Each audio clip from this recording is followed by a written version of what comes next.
everyone, and welcome to Let's Talk on WIN TV. I'm Denise Rollard Barnes, your host for this important discussion about the upcoming Ward 8 special election to fill the vacant seat on the D.C. City Council.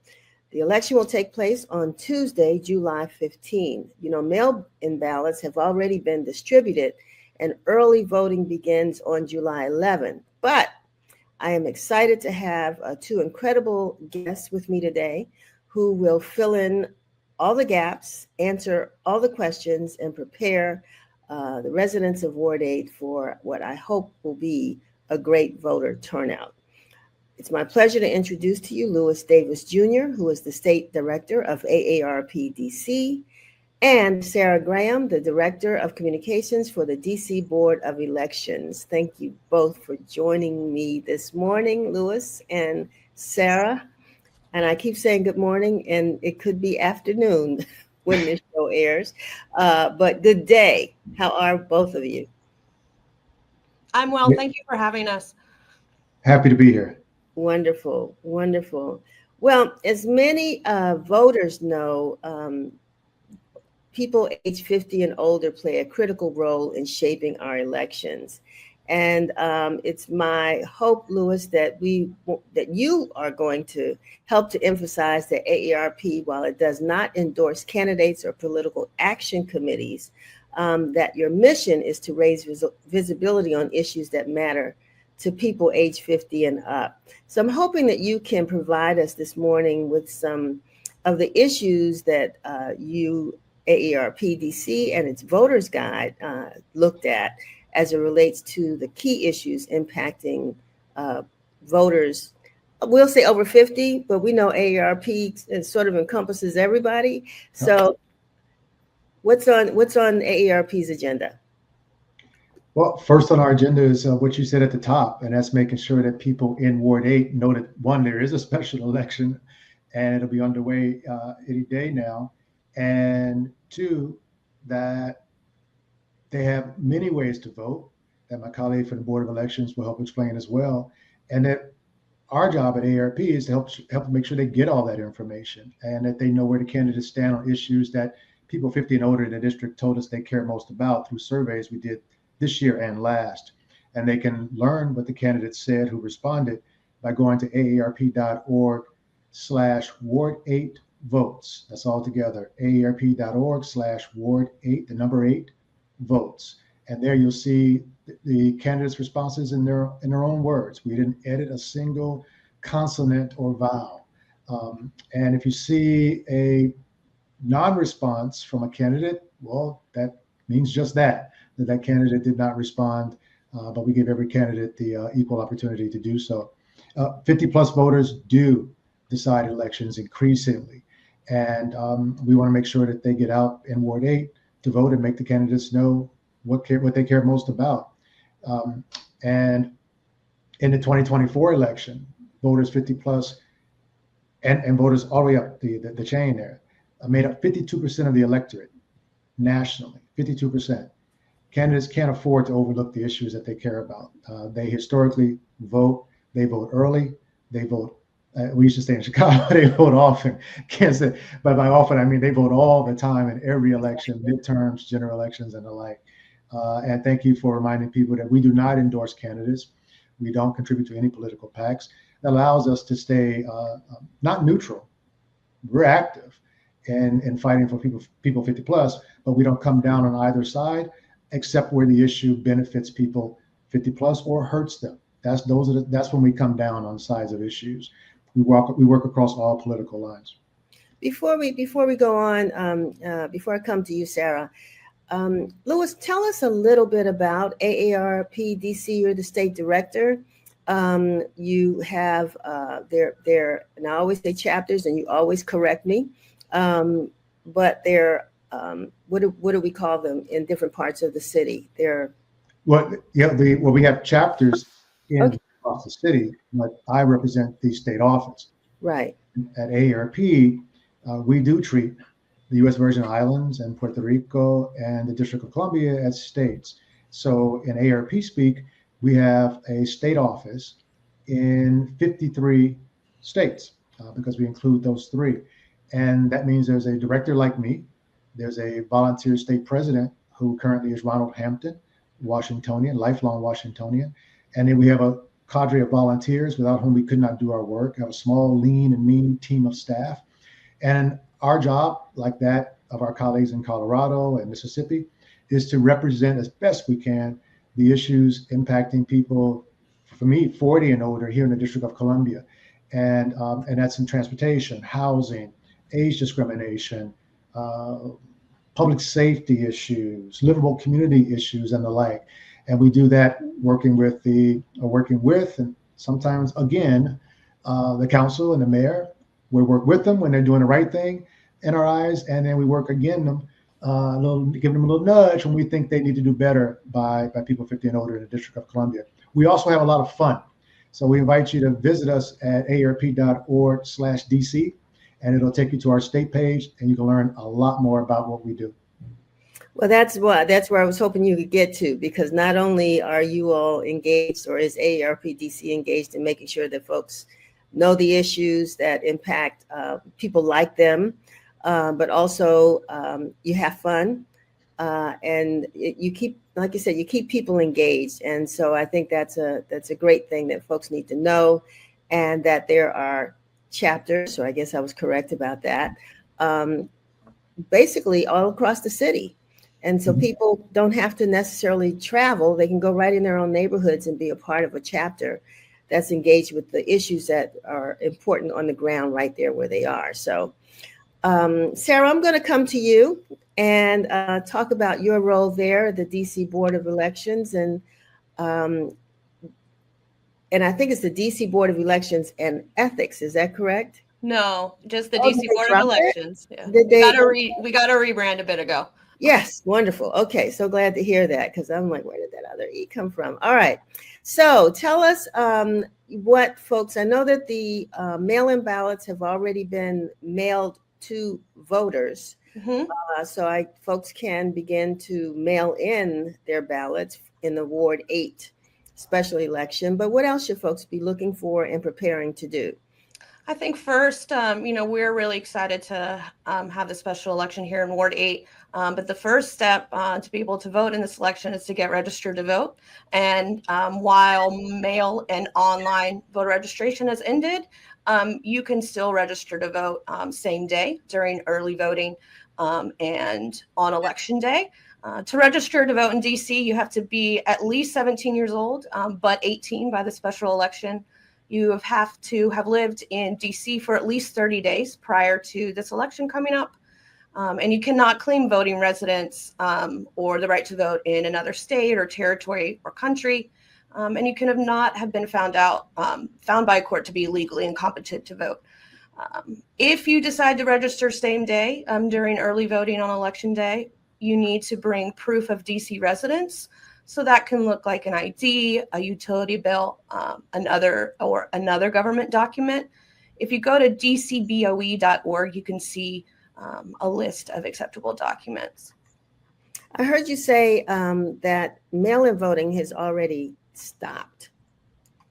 No, voter registration for mail, voter registration by mail and online it ended on June 24th. Okay. All right. So those people that did get those ballots, and I assume did the Board of Elections send them to all of the Ward 8 registered voters? Yes. Mail-in ballots started mailing at the beginning of June. And you can track the status of your ballot on our website using a system called Ballot Tracks. And you can find that at dcboe.org. If you have not received your ballot yet, there still is time for it to come. But if you don't receive it by July 11th, you really should make a plan to vote in person. And if you choose to vote using your mail-in ballot, you can get it back to us in one of three ways. You can drop it in a mail ballot drop box. There are 4 for this Ward 8 special election. You can bring it to a vote center during early voting or election day, or you can mail it via USPS. If you choose to mail it via USPS, you need to make sure that it's postmarked by July the 15th, which is election day.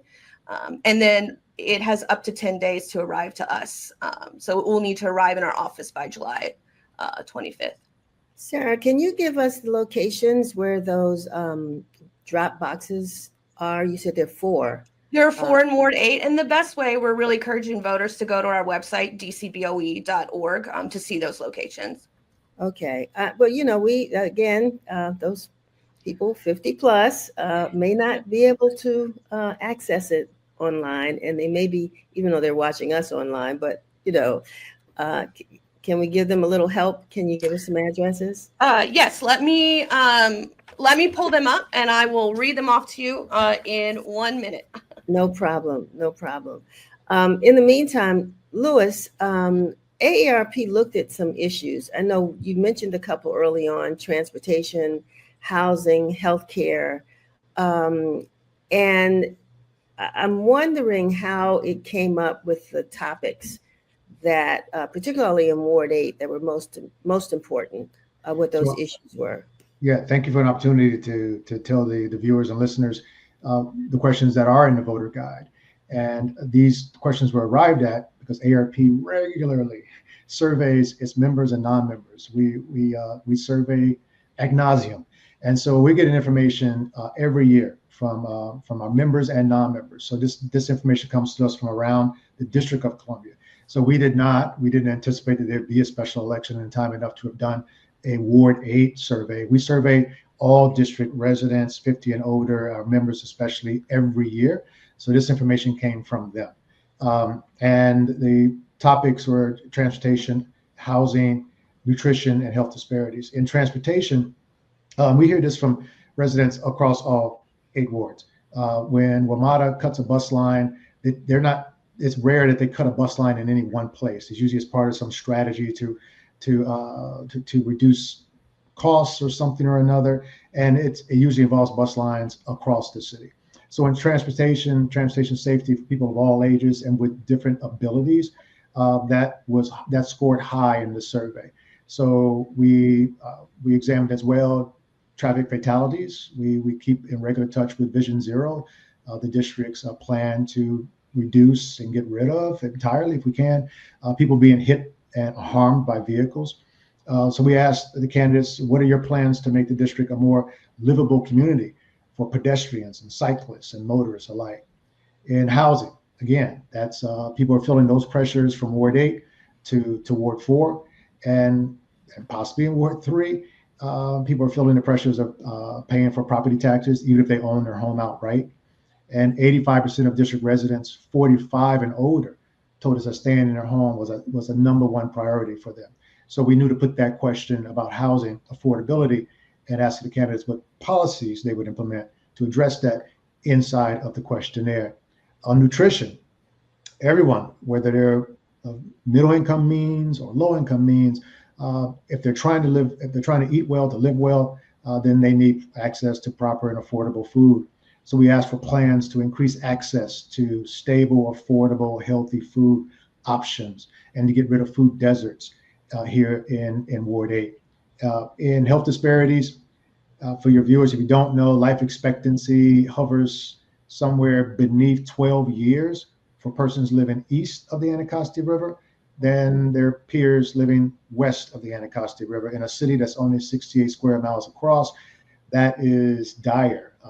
And it didn't happen overnight, but we asked the candidates for their plans to address that and shorten that disparity, helping people in Ward 7 and 8, but in this instance, Ward 8 only, to live longer, but live better.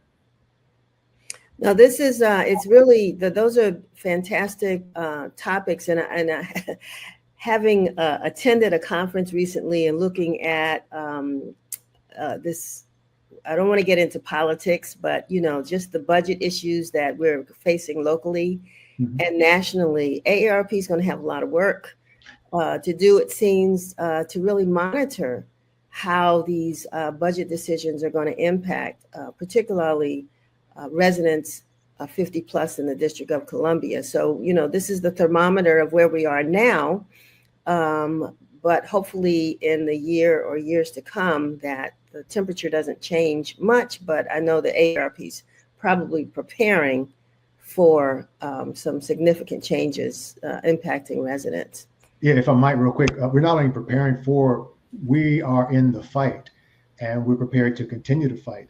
Just 2 days ago, on the 25th, hundreds of our AARP directors and state presidents from every state around the country were here in DC lobbying on Capitol Hill, meeting with members on the House and Senate side, Republicans, Democrats, Independents, whatever color party, fighting for Social Security, Medicare, pushing back on Medicaid, threats of cuts to Medicaid. All of those things will impact persons not only living in Ward 8, but the entire District of Columbia. And those downward pressures on the mayor and the council for the budget gaps and holes that they'll have to fill will be felt by all of us. So for your listeners and viewers, please know the AARP is working from Alaska to Maine, from Illinois to Georgia, and including here in DC, to fight to protect Social Security, Medicare, and push back on any cuts to Medicaid. Visit us at aarp.org/DC to learn more and learn how you can get involved.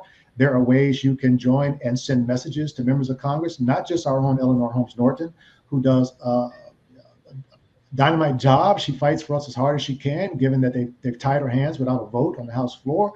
That's no fault of hers, but she's also in the ear of her colleagues across the aisle. And so that's important. You can send a pledge. You can pledge with us and send a message to any member of Congress, Republican or Democrat, telling them to take their hands off of Medicaid and Social Security and Medicare and keep Social Security solvent and strong.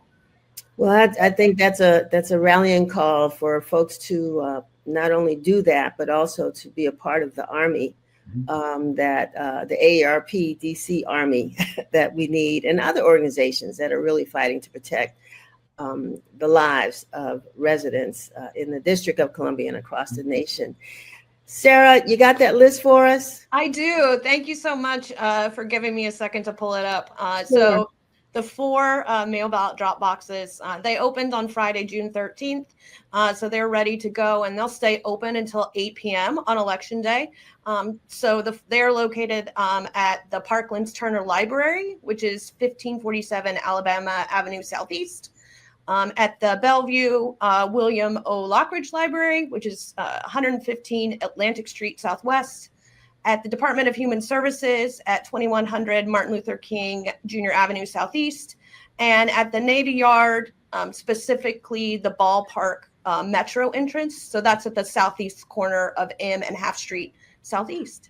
Wonderful. I appreciate that. We forget sometimes that Ward 8 has extended across the river now.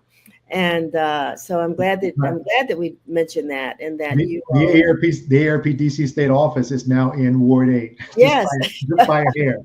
So is the ballpark. So it's fantastic. So we didn't mention, and I think we should, that there are 4 Democratic candidates on the ballot, and they are Salima Dafu, Mike Austin, Sheila Bunn, and the incumbent Trayon White. I know that 3 of those candidates participated in yours voter guide, Lewis, and we had one as well, and 3 of those candidates participated also. I can say here which 3, because when viewers go to view the guide, either in the Informer or online at AARP. .org/DC, and Joe will be upset if I don't get that right. It's aarp.org/Ward8votes, the number 8 Ward 8 votes. You'll see the candidates that responded, and that was Salima Dafu, Mike Austin, Sheila Bunn. We did not get a response from candidate Trayon White Sr. Likewise. So having said that, Sarah, will there be any other names on that ballot? And I know that there are a couple of write-in candidates. How does that work? Those are the only 4 candidates that have qualified for ballot, what we call around here ballot access. Write-in candidates can always, pursue, write-in candidacy. They just need to, just like regular candidates, file an affirmation of write-in candidacy, and they can do that before the election or after the election as well. And you can see, we actually have a list of folks that have already submitted those affirmation of candidacies on our website. Wonderful. Well, one of the things we always want to remind people is of how important it is to vote. Whether it's a big general election or a local election, or in this case, a special election, your vote matters. And so I want both of you all, before we close out, if there are any closing remarks that you'd like to make sure that folks actually turn up and turn out on July 15th. Is there anything you would like to say before we close? Louis? Yeah, I'd like to add what I didn't say earlier. For persons who, and I can't imagine why they would not be reading the Washington Informer, but if you miss our voter guide inside the Washington Informer, there's a print copy that you can find in boxes around the district and around Ward 8 or online. You can find it as well online at aarp.org/Ward 8 votes. But we also sent to the mailboxes to 4,800 Ward 8 residents received a postcard in the mail from my office with a QR code. And on that QR code, people should be familiar with that by now. You just take out your phone and you hold it, make like you're taking a photo for the grandchild. And instead of taking a photo for the grandchild and taking a selfie, you scan that QR code. It will pull up the voter guide, and right there on your phone, you can see all of the candidates' responses. You'll see information that we tag to Board of Elections, so you can learn about where and how to vote as well. All that is inside the voter guide behind that QR code, and we sent that to 4,800 mailboxes. Visit aarp.org/Ward 8 votes to find that same information. Wonderful. And Sarah? Yeah, I know we talked a lot about mail-in balloting and dropping off those ballots, but as always, we will have in-person voting. So I want to cover a little bit about what that looks like for this special election. So voters have two options for voting in person.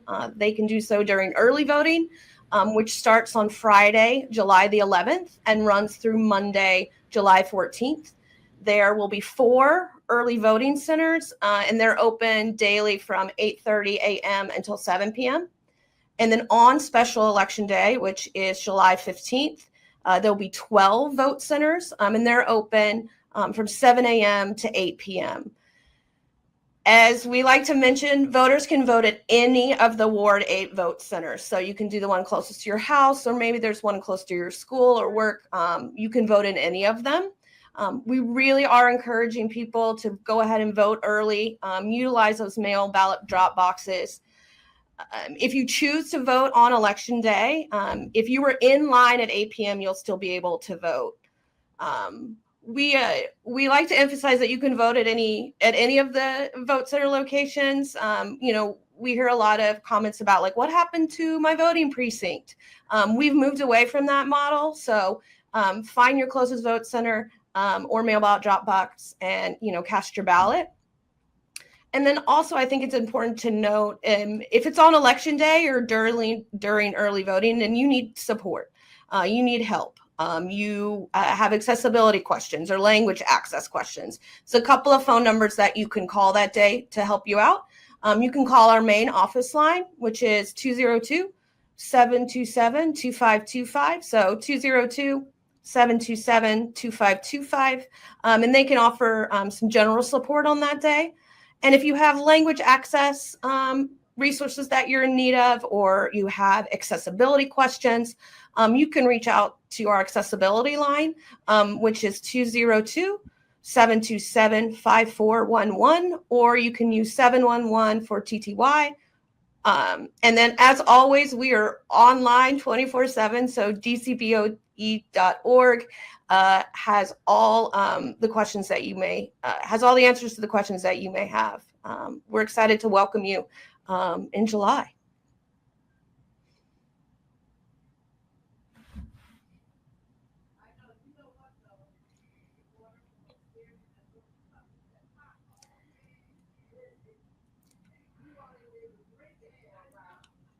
Denise, I think you're on mute. And I'm giving this long speech here, but thank you, Sarah. But I was going to say, one of the things that we're really proud of in the District of Columbia, and I'm sure Louis can attest to this, with the voter suppression that continues to take place across this country, the District of Columbia makes makes voting accessible for everybody. And so we commend the DC Board of Elections for making sure that no one is locked out or unable to exercise their right to vote in the District of Columbia. That's very, very important. And so what we as residents need to do is to go ahead and do the daggone thing and vote. I can, Denise, and I can do it from the inside, having been a site coordinator twice now. I did it in 2020 during the pandemic and last year.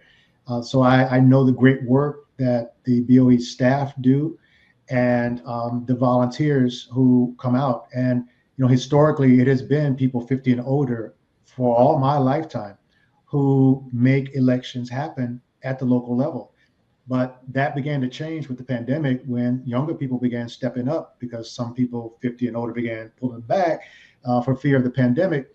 And that's good because it should never have been a job just for folk 50 and older. So I would encourage any of your viewers of any age, I don't know what I think you have to be at least 17 or 18 maybe to help. Sarah can answer that, but to come out and work alongside folk 50 and older who've been doing this. It is a great civic duty to help people take charge of what's going on in their local communities. Right, wonderful. And I was about to close, but Louis, you raised another point, and I want Sarah to address it. I know we had an election, a vote in the district by the council that turned down the opportunity for 16-year-olds to vote. But if you're 17, right? Yes, you can pre-register. Yeah, talk about that a little bit, Sarah. You actually at 16 can pre-register to vote. But the way it works is when you turn 17, you can register to vote as long as you'll be 18 by the special election. So 17-year-olds that if we're talking about 2026, 17-year-olds can register now if they'll be 18 by the primary, which will happen in June. Or by the general June of 2026, that is, and then in the general in November of 2026. But suppose, I'm doing a suppose, Sarah. Suppose you are 17 now. You want to vote in the special election. Your birthday is July 14th. Can you still vote? You can register. You should be able to. You should be able to register same day. All right. That would be a great birthday present to yourself. Agreed. Wonderful. All right. And to that candidate who you choose to vote for. It's fantastic. That's right. That's right. Remember that. Well, I want to thank both of you all for joining us today on Let's Talk. I want our viewers, remember you can share this information with your friends and family to ensure that everyone in our community is prepared to make their voices heard. Again, thank you so much for joining us. And until next time, let's continue the conversation. Vote July 15th. Thank you. Greetings. I'm Washington and former managing editor Misha Green with the Let's Talk our Ward 8 special election series. Oh, I'm so excited to be with you all today. And we have the privilege of speaking with someone deeply committed to civic engagement and voter education. And that is Kathryn Collison Ray, past president and Vote411 coordinator for the League of Women Voters DC. Oh, Kathryn, thank you so much for being with us today. It's entirely my pleasure talking about voting. Happy to do it. Well, you know, it's an important subject, and I think a great conversation even beyond the Ward 8 special election. Absolutely. So, you know, we are really honored again to have you with us. So, you know, this is our Ward 8 special election series, and it's just around the corner. And so, you know, with so many complexities in the election process, it's crucial for voters to have access to information that empowers them to make informed decisions, and not just in Ward 8, like we said, but really across elections. And so briefly tell us a little bit about why you stepped into this role. Well, in the League of Women Voters, we believe that the only cure for our democracy is to pay attention and participate. And it's not enough to be registered, because here in DC, we have a very large percentage of our population registered. But the point is, we need to make sure they get out and vote, because it's important for us to remember that everyone's vote counts the same. Where you live, everyone gets one vote and it all has the same weight.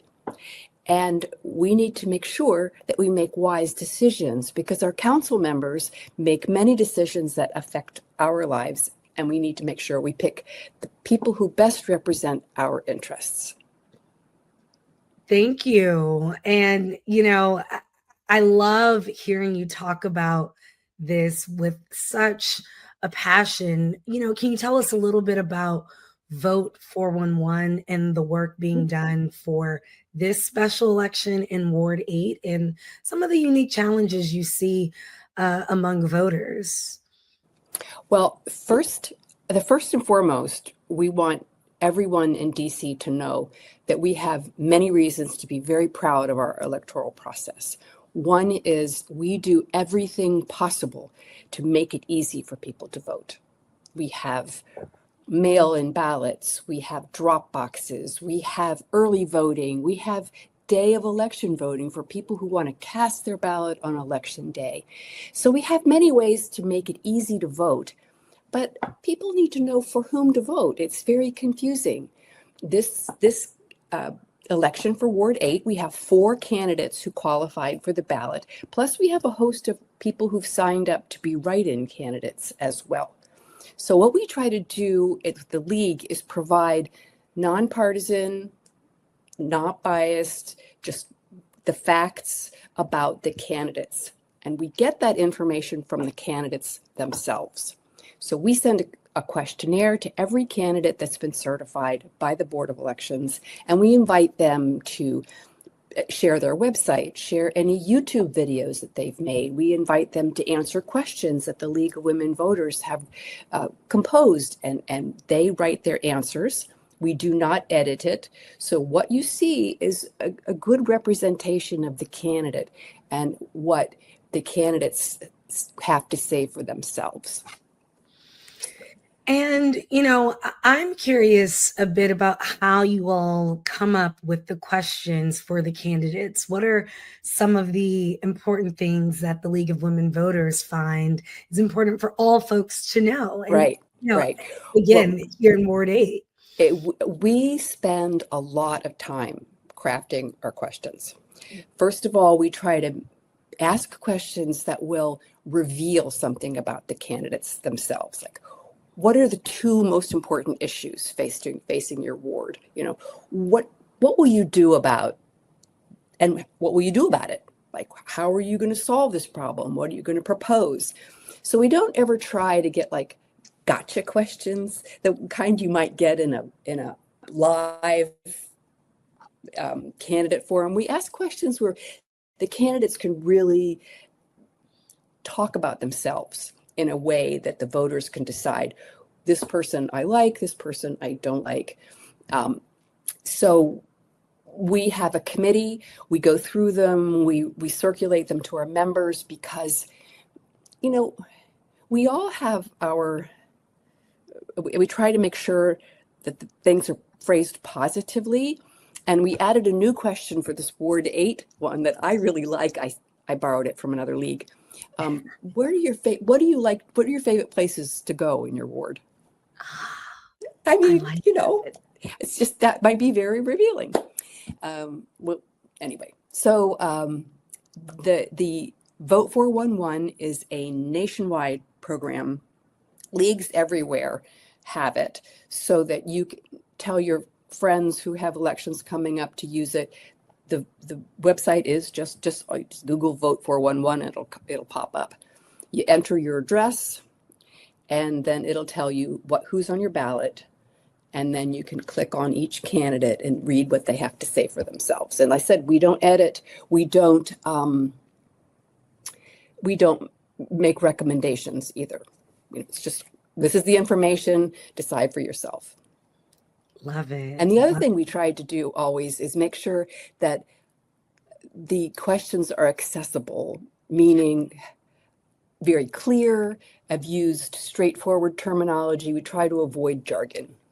Yes. All really important work that does make me question when you all are sleeping, trying to keep a pulse on all of the important elections and Well, candidates. that's why I got an e-bike, is so I can go places faster. Very good. Very good choice to get the e-bike for that reason. And of course, I have to say that so that our audience knows, Kathryn even rode her e-bike to make sure we had this interview happen today. Yeah. So, we often hear about misinformation and obstacles to voting, especially in underserved communities. What are your thoughts on how we can effectively combat these challenges as a unified front, particularly heading into this Ward 8 election? Well, what we are hoping that people first know who is eligible to vote in DC. And as I said, we have many reasons to be proud of our city. We don't care in DC whether you have a record. We don't care whether you're currently incarcerated. You can still vote. And this is something a lot of our people don't know, because in many jurisdictions, people who've fulfilled their obligation to society, completed their terms, they're not allowed to vote. But here in DC, we say, we want you back in our community. We want you to become part of our community again. And a good way to do that is to get involved in the electoral process. So if you've been back in DC for 30 days, you can register to vote. You can actually show up at the polls on election day and cast a ballot, even if you haven't registered yet. So that's the first message we want to get out to everyone.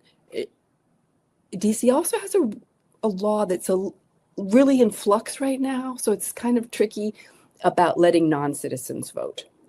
Non-citizens may vote only in local elections. They may not vote in the federal, but it's currently in the judicial process, so we're not really making any recommendations on that right now. But if you are a citizen,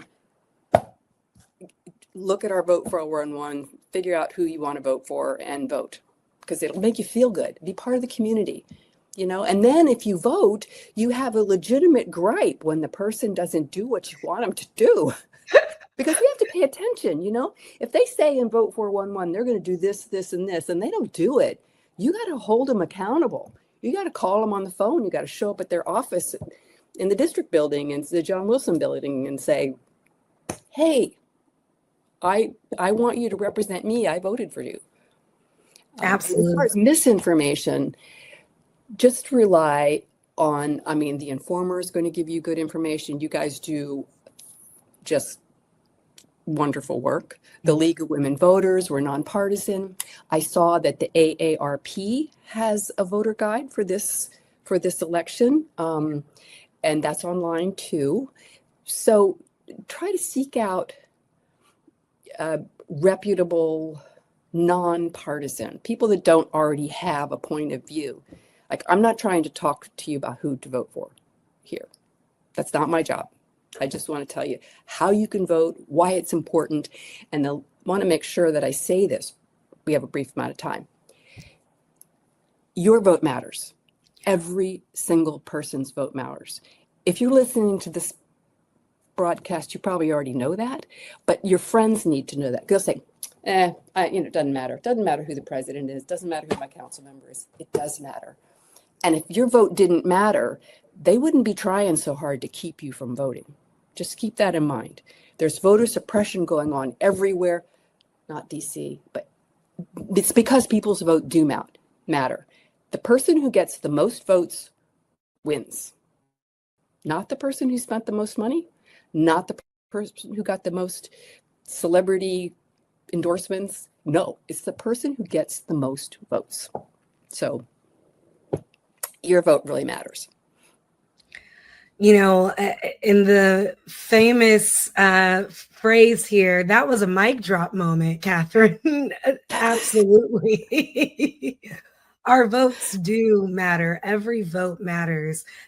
As we wrap, I have to ask you, and this is sort of a combined question, but how do you see a world where all Ward 8 voters do get out there and make their voices heard on July 3rd and beyond, or excuse me, on July 15th and beyond? We're here today broadcasting on July 3rd. And then tell us a little bit about what you hope for the future of voting here in DC.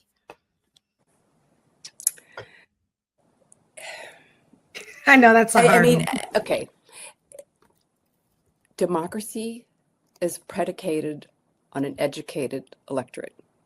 So it's really important that we work with our Board of Education members, and you have good ones from Ward 8, and make sure that our children understand that they, from a young age, that it matters and that their voice matters and that they have a right and a responsibility, not just a right, a responsibility to hold the politicians accountable.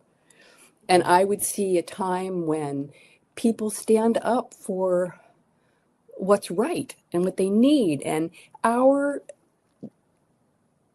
system of democracy is so fragile. And we're seeing that now, how very fragile it is. So we have to start young and continue. Our seniors are the best. Our senior citizens, they vote, they understand. But we got to make sure everybody does. And everybody has to pick up the banner, because even if you don't like any of the candidates, and I hear that a lot too, well, I just don't like any of them. What you do is you figure out what percentage of that person you agree with. And you say, this person, oh, I only agree with 5% of that person. Read this one, oh, but this one, I only agree 1%. So I'm going to vote for the person that was the 5%, even though that person doesn't represent me exactly. You want to find the person that represents you the best. Thank you, Kathryn. Oh, I am so inspired for all of us to go out and, as your scarf says, vote. Thank you for empowering everyone to know how they can get out and vote, and all the work that you do with League of Women Voters DC and Vote411. Again, everybody, you all can vote. Early voting starts July 11th and ends the 14th. And of course, the special election is on July 15th. You can get all the information you need at League of Women Voters, or right under me, you see vote411.org. Thank you so much for being with us again, Kathryn. We really appreciate your it. vote matters. Every person, it's all equal. Everybody's vote counts once. Make sure yours is there. Oh, thank you. I am fired up. Thank you, Kathryn. Great. My pleasure. Peace and blessings, Washington and former family. My name is Sam P.K. Collins, staff writer who covers the D.C. Council, education, and other issues of significance to our readers. On July 15th, Ward 8 constituents will have a chance to elect their next council member. This council member will carry out the rest of expelled D.C. Council member Trayon White's term, which ends in 2029. We have 4 candidates coming up to the plate: Salima Dofo, Mike Austin, Sheila Bunn, and former council member Trayon White. Salima Dofo, if elected, plans to build on his experience as an advisory neighborhood commissioner and a grassroots organizer to organize Ward 8 residents around issues of significance to them. He says that he plans to include every member of the ward, all constituencies, and unite east and west of the Anacostia River in advancing goals that takes Ward 8 to the next level. Mike Austin, a former legislative director, a former agency employee, and someone who is an attorney, if elected, plans to use his legislative know-how to fight for Ward 8 investments and to bring the ward to the next level. He touts his experience as a legislative director as someone who can dig into the weeds of legislation and address budgetary concerns while also engaging residents. Next up to the plate, we have Ms. Sheila Bunn. Sheila Bunn, who carries 16 years of federal government experience, specifically as a staff member in Delegate Eleanor Holmes' office, as well as 8 years as a chief of staff for former council member and DC Mayor Vincent C. Gray. She says the combination of federal and local experience and her high rapport with the DC Council puts her in the best position to represent Ward 8 and help Ward 8 residents weather the storm of a congressional Republican Congress and a White House that is hell-bent on limiting DC home rule. Last but not least, we have former DC Councilmember Trayon White, who announced his candidacy at the end of Ramadan, telling Ward 8 residents that despite his allegations of bribery, he is best suited to take Ward 8 to the next level and to continue the advocacy that has made him so popular among the grassroots. Now, for your viewing enjoyment, we have a short video that features most of the candidates. Unfortunately, we've made at least 2 attempts to interview former Councilmember Trayon White, none of which he returned to immediately. We're still holding our hope. Nonetheless, we hope that you enjoy this video and you find some value in it as you make your choice for the next Ward 8 council member. Peace. We talked about this earlier. I think on camera is a better feel. Right. On Monday, you spoke about your grassroots organizing experience. If you could just talk to me about the parallels between that and civic engagement. Well, honestly, I believe that they're one and the same. The goal is to make the community better. So whether it's consistently knocking on doors, dealing with issues of police brutality or food access, or whether it's around the budget, all of these issues impact us, and we want to see the community be better. And so, grassroots is just an approach to trying to make the community better. Some people can just throw money at an issue.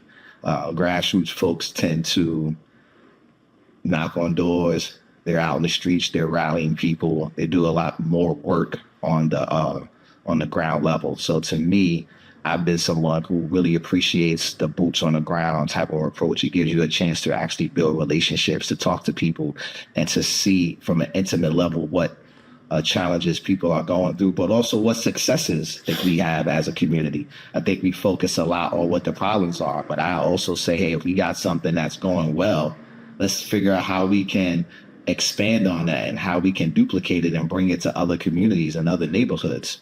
So to me, having had experience in being a grassroots organizer, it gives you the chance to build those relationships, to talk to people and to see what they're going through, so that when you're crafting policy, when you're putting together the budget, you keep those people in mind, because those are the people who these budgets will impact. These are the people who those policies will impact.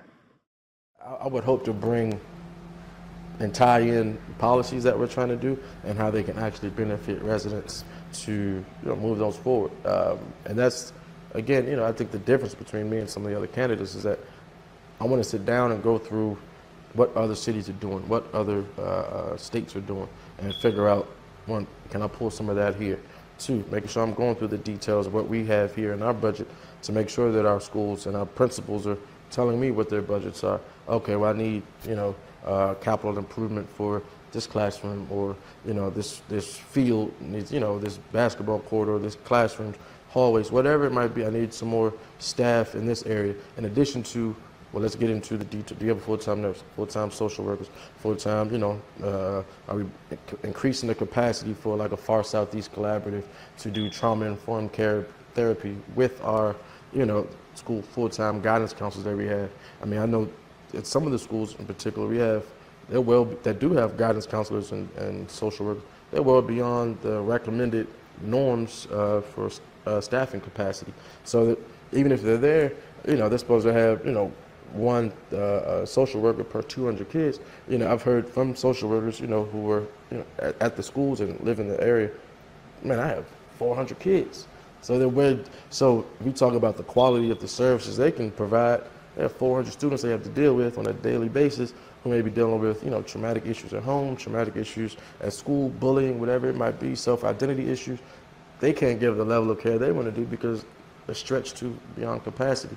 And so I want to make sure that we're doubling down on some of these key areas that I think our students need an outlet, and then we make sure that we're giving them, strong reading outcomes. But really, all of that comes from and will stem from the budget and how we fund these initiatives and priorities, and make sure I'm being accessible to, our community as well. Affordable housing, economic development, and food sovereignty and education counts among your... And public safety. Public safety, definitely. They count among your priorities. Yes. So coming into office, which one, if you could pick one, would you focus on most immediately, and how would you plan on, going about tackling that? Most immediately, I don't know if I can pick one. No problem. I would think public safety for sure, because I want to make sure that our community not just feels safe, but is safe. I think part of that is making sure that our Metropolitan Police Department is shored up in terms of staffing so that they have the right number of officers, whatever that number is, so that we can for sure see officers walking the beat. That is what I've heard the most as I've been talking to neighbors across the ward. They want to see presence in our neighborhoods, not just sitting in cars, but making sure that officers are making connections with business owners and residents. The third thing I probably want to focus on is making sure that we are connecting both sides of Ward 8. As you know, Navy Yard is now part of Ward 8, and I've heard that they don't feel included on this side of Ward 8. So doing things to make sure that I'm present in all of our neighborhoods, and I want to make sure that we are focused on our students. We need to listen to our young people. As electeds, as community leaders, we oftentimes prescribe this is what needs to be done to solve a problem for a young person, but we haven't said to them, Sam, how can we help you? What do you need to feel successful? What is going to make you want to go to school and not skip school? So I think that is the starting point for me, is having those conversations. Hi, I'm Denise Rollard Barnes, your host of Let's Talk on WIN TV. We're taking a short summer break from July 8th through September 5th, but don't worry, we'll be revisiting some of our most talked about episodes during this time. We'll be back in September with conversations, new guests, and more of the stories that matter most to our community. And in the meantime, we ask you to stay connected with us on social media and catch up on any episodes you might have missed on our YouTube channel.